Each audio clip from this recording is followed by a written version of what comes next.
Good evening. Welcome to my channel Lotus Astro, and in this Nakshatra series, today we would cover Punarvasu Nakshatra and the attributes. So for all those who know Punarvasu Nakshatra being a very positive nakshatra with all the positivity in it, there's a lot more to it. When you look on the other side of Punarvasu Nakshatra, it's a very challenging nakshatra. So before we move on and speak about the detailing of Punarvasu Nakshatra, I'd like you to subscribe to the channel so that you can always be posted with the videos which have been taken. Now when you're talking about Punarvasu Nakshatra, it's a nakshatra of duality. It's also a nakshatra in which Lord Sri Ram was born. And as we know the story of Lord Sri Ram, we might be knowing what exactly he went through. So whenever we talk about Punarvasu Nakshatra, it means redo. As trying to do something for the first attempt, but getting a major failure, in the first go. So for all those natives who are born in the Punarvasu Nakshatra, it is very important to know that Punarvasu is all about, you can say repeat. Punarvasu is all about restart, it's about, reopening, regaining, a situation in which there is rags to riches, which I have seen. So it is a beautiful nakshatra. However, what I've seen in this nakshatra is whatever you do for the first attempt, you need to go ahead and do it once again. It's just like when Lord Sri Ram was about to be coronated, he was sent to exile for 14 years, for which he was out. And another important thing, even with Sita Ma, what actually happened, he abandoned her twice.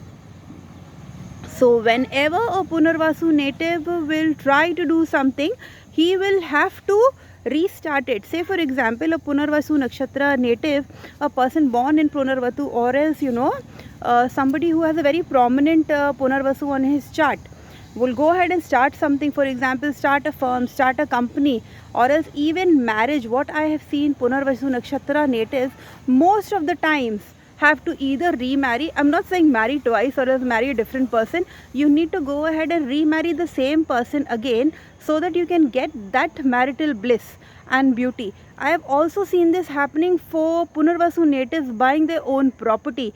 Punarvasu natives, buying or else starting something new, and they have to restart it all over again. Now, a very important thing to this nakshatra is they need to be extremely charitable. Like say for example, if they are left with the last $100 with them, and they have somebody approaching them, coming in for help, what they need to do, they need to exactly go ahead and uh, give off that kind of money and help somebody else, which is extremely important.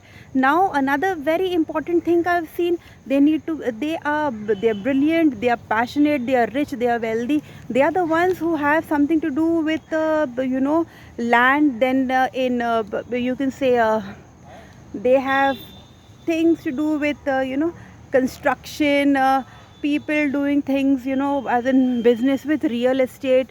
They do very well, but the key motto over here being they need to go ahead and restart or redo something, which is extremely important. So Punarvasu being a very beautiful star, a beautiful star of constellation, the most important thing is they need to restart and redo. So this was my take about Punarvasu Nakshatra. Now when you're talking about the different padas in Punarvasu Nakshatra, you need to understand every nakshatra has 4 padas. So as per the nakshatra, we will divide the nakshatras in different padas. Now Punarvasu Nakshatra, the first pada of Punarvasu Nakshatra comes in the Aries Navmansh. Now in the Aries Navmansh means it will start from Gemini and it will go all the way to Cancer. So over here Aries Navmansh plays a very important role, and Mars. So some kind of, they initiate things, but there is some kind of haste in initiating things. And initiation is to start something is very good, but then completion is a problem. They have a lot of effort, a lot of energy within them.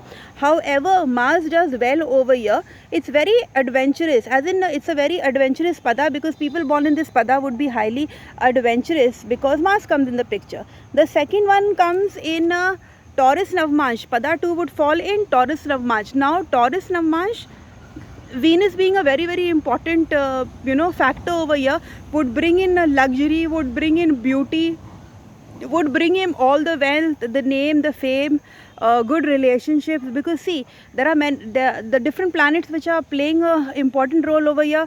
First you got, it's falling in Cancer, the Pada 2 will fall in Cancer. So you've got the energies of Moon, you've got the energies of Venus also coming over here, and then you've got the energies of Punarvasu, which is Jupiter. So overall it's a good pada. So people into the fashion industry, people into beauty, people into any kind of creativity do very very well who are born in this nakshatra. Third pada of the Punarvasu Nakshatra falls in the Gemini Navmansh, which is all about the mental skills, which is this is also a Vargottam pada, and it's a pada for science, for imagination, very good results on the mental level and the intellectual level. The fourth pada of this in the Cancer Navmansh, again it is Vargottam pada. Again a beautiful, now you have the moon energies over here, and it's very beneficial.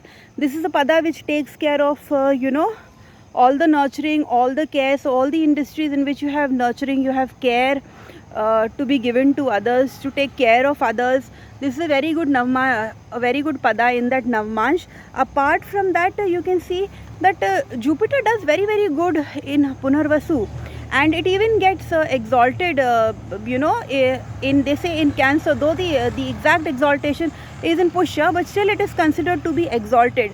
See, Punarvasu is a beautiful nakshatra, is a positive nakshatra. However, the key to this nakshatra is to restart, to redo, to reopen things, to do it again. Now when you're talking about Punarvasu, we have very good musicians, violinists, then we've got good guitarists, people into the real estate business, anyone who's into recycling.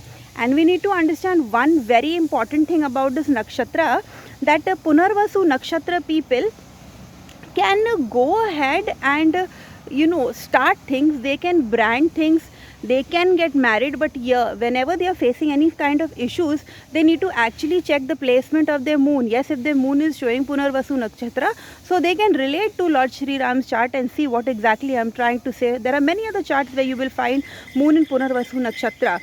And another most important thing is this specifically Punarvasu nakshatra, this specifically nakshatra would go ahead and tell you that this soul which is born in the Punarvasu nakshatra is born to connect with the higher realms.